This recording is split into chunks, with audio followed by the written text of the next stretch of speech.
kemudian diendapkan, nanti dari bawah sana saya ngisinya ya. Sebagian besar peternak juga menggunakan metode air tampungan seperti ini dicampur dengan baik clean. Apakah aman?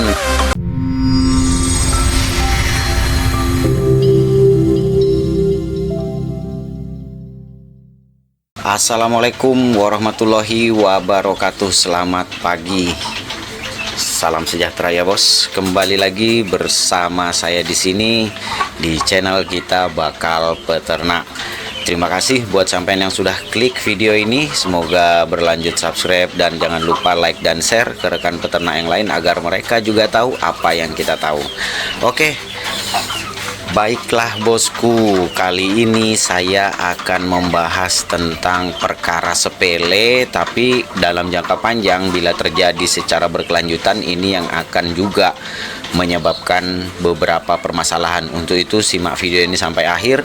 Semoga bisa memberi manfaat buat peternakan ayam kampung sampean, terutama nih buat sampean yang masih pemula atau baru memulai di industri peternakan ayam kampung.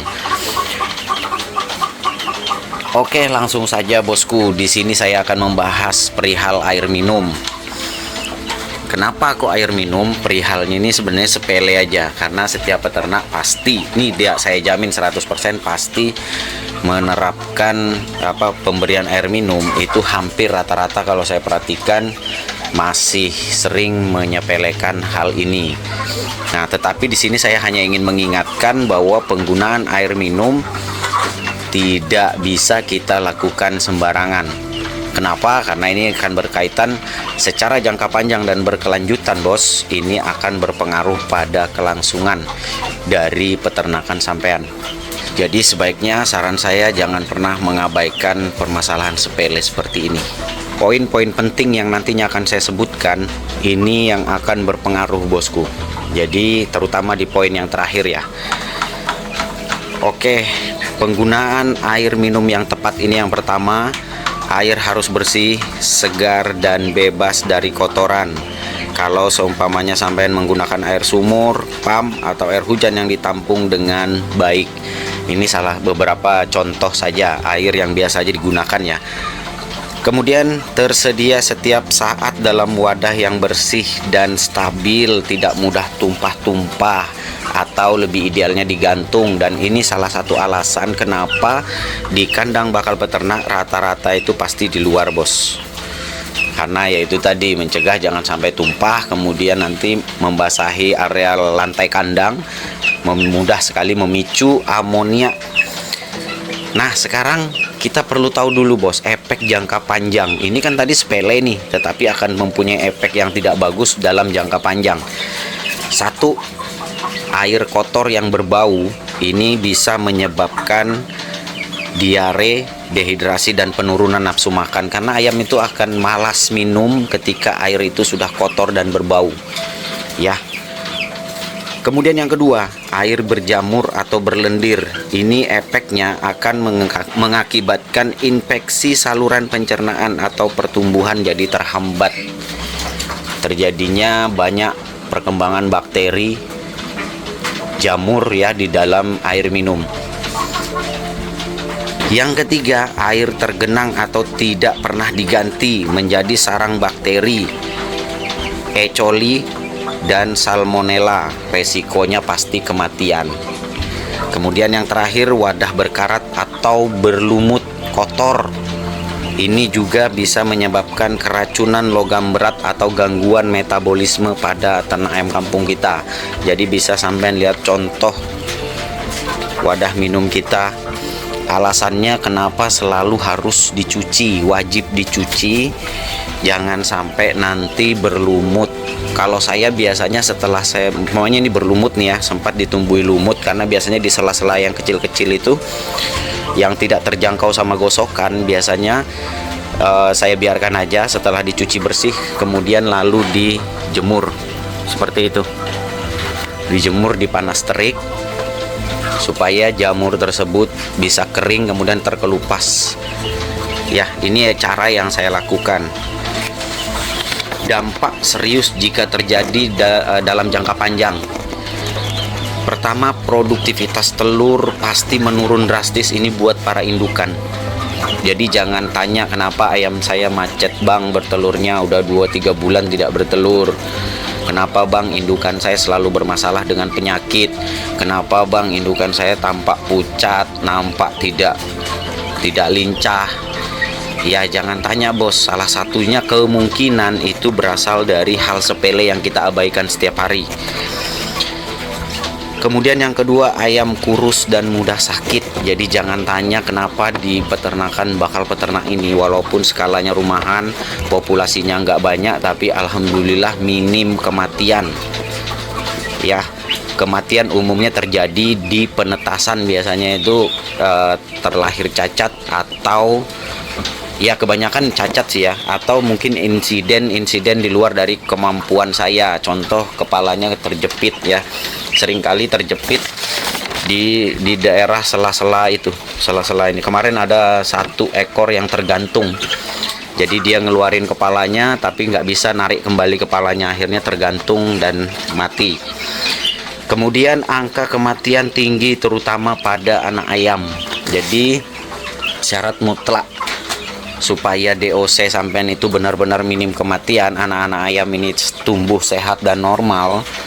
Ya, ini saya lihatkan contoh ayam pembesaran saya. Ya memang usianya sudah 2 bulanan ini ya. Ini alhamdulillah bos, alhamdulillah minim kematian. Ini nggak ada nih yang angkatannya ini alhamdulillah nggak ada yang mati. Nah kalau angkatan yang ini ada 1 ekor kemarin yang tadi saya bilang tuh kejepit, dia ngeluarin kepalanya tapi dia nggak bisa narik kembali kepalanya, akhirnya tergantung dan mati. Ini gelap ya. Nah ini angkatannya ini 1 yang mati karena yaitu tadi insiden yang tidak bisa saya cegah dan tidak diketahui ya. 0 kematian, bukan 0 ya, 1. Ini yang paling penting dari video ini bos, perlakuan yang harus dilakukan. 1 nih ya, yang terakhir paling penting nih. 1, bersihkan tempat minum setiap hari dengan menggunakan antiseptik atau biasa kita sebut sabun, kemudian bilas hingga bersih. Saya sebenarnya jarang sekali menggunakan sabun, tapi biasanya saya menggosok menggunakan ini aja nih, pakai kawat gosokan panci. Saya pakai itu aja bos, tapi saya pastikan seluruh dinding permukaan wadah minum ini bersih ya. Tuh sampainya tuh pada senang minum habis ganti air. Kemudian yang kedua, gunakan wadah dari plastik.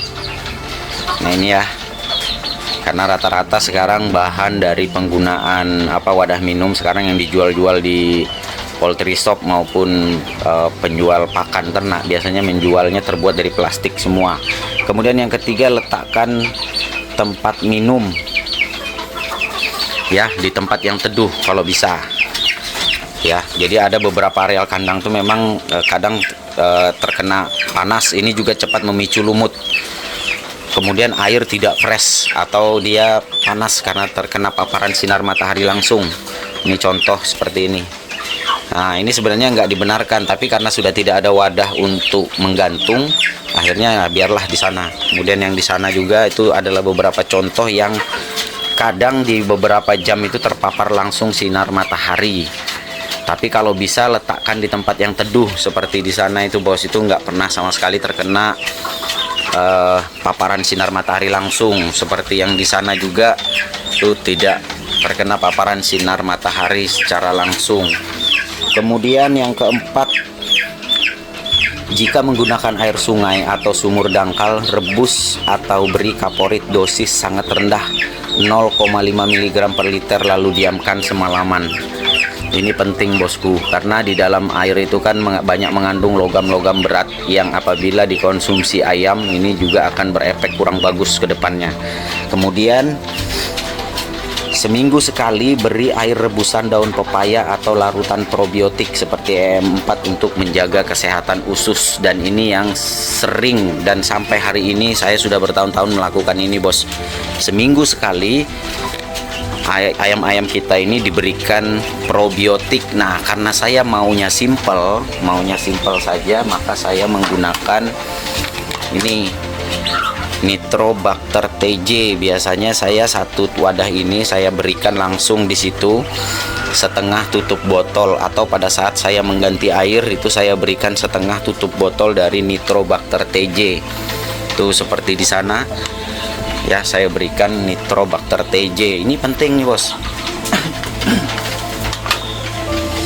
Ini bukan sesuatu hal yang sepele, tetapi ini amat sangat penting. Dan ini yang terakhir, ini yang paling penting, jangan berikan air es atau air panas pada ayam-ayam kita, karena suhu ruang itu jauh lebih baik. Jadi berikan air yang segar aja, bos. Nah, saya kasihkan bocoran nih terkait poin yang terakhir. Saya biasanya memberi air minum, sumbernya dari sana, air pump. Ya, air pump, air selang. Kemudian tuh saya isi di sini. Saya isi di dalam tong ini, tong 200 liter. Ya, saya isi dalam tong 200 liter, saya tampung, saya biarkan aja. Kemudian, nah seperti ini, bos. Seperti itu. Kemudian diendapkan, nanti dari bawah sana saya ngisinya. Ya, sebagian besar peternak juga menggunakan metode air tampungan seperti ini dicampur dengan Baiklin. Apakah aman? Aman saja, hanya dalam takaran dan kadar dosis yang terukur. Jadi jangan asal mentang-mentang bilang orang pakai pemutih pakaian atau Baiklin ini bisa, ternyata main asal. Jadi pelajari benar-benar atau tanyakan kepada orang yang sudah berpengalaman. Kalau saya pribadi, saya mencampurnya dengan probiotik saja. Saya kasihkan Nitrobacter TJ, atau cukup kalau enggak saya endapkan saja. Atau kalau mau sampean juga bisa dicampur dengan EM4 atau SOC, HCS. Ya, ini cara saya, bos. Dan alhamdulillah efek jangka panjangnya bagus. Minim kematian, ayam gak ada yang sakit. Ya, kemudian bulu mengkilap semua, ayamnya lincah-lincah. Jadi ini yang saya lakukan. Padahal padahal ini sebenarnya sederhana dan sangat, menurut saya sepele ya. Tapi kayak itu tadi, kalau disepelekan ya, amoniak dan bau kandang tuh, bos, jika berkurang, itu salah satu alasannya adalah karena air minumnya bersih. Jadi kalau air minumnya bermula dari air minum yang kotor, air minum yang tidak pernah diganti, ini juga salah satu yang menjadi pemicu bau kandang dan amoniak. Selanjutnya, jika air keruh karena lumpur, endapkan dulu dalam ember selama 3-4 jam sebelum diberikan. Dan di musim kemarau selalu cek, karena biasanya semakin panas suhu dan cuaca, ini biasanya ayam akan mengalami kepanasan, heat stress. Dan biasanya ayam, tanda-tandanya itu ada ayam biasanya banyak minum. Ya, jadi dengan perlakuan sederhana, kita sudah membuat peternakan kita, mau populasinya besar, mau populasinya kecil, skala profesional atau skala rumahan, saya berani pastikan dimulai dari hal sederhana, dimulai dari hal kecil, dimulai dari hal yang sepele, tetapi kita sudah akan membuat peternakan kita ini terjamin kesehatannya, dan yang pastinya dalam jangka panjang angka kematian pasti 0 atau minim kematian di kandang kita. Oke, baiklah bosku, semoga kita bisa ambil pelajaran dan semoga kita bisa ambil manfaat dari video ini. Untuk itu, sampean yang sudah menerapkan seperti apa yang saya jelaskan di video, silahkan komen di bawah. Ya, nanti kita akan evaluasi siapa saja peternak-peternak Indonesia, siapa saja peternak-peternak pemula yang sudah menerapkan sistem penggunaan air bersih, sistem penggunaan air tampungan seperti ini. Silahkan komen di bawah, bosku. Oke, itu saja dulu dari bakal peternak kali ini. Semoga bermanfaat ya, bos. Dan jangan lupa silahkan di like dan di share ke rekan peternak yang lain agar mereka juga tahu apa yang kita tahu. Sekian dari bakal peternak, semoga bisa terus menginspirasi. Saya akhiri, assalamualaikum warahmatullahi wabarakatuh. Salam sukses dari bakal peternak. Maju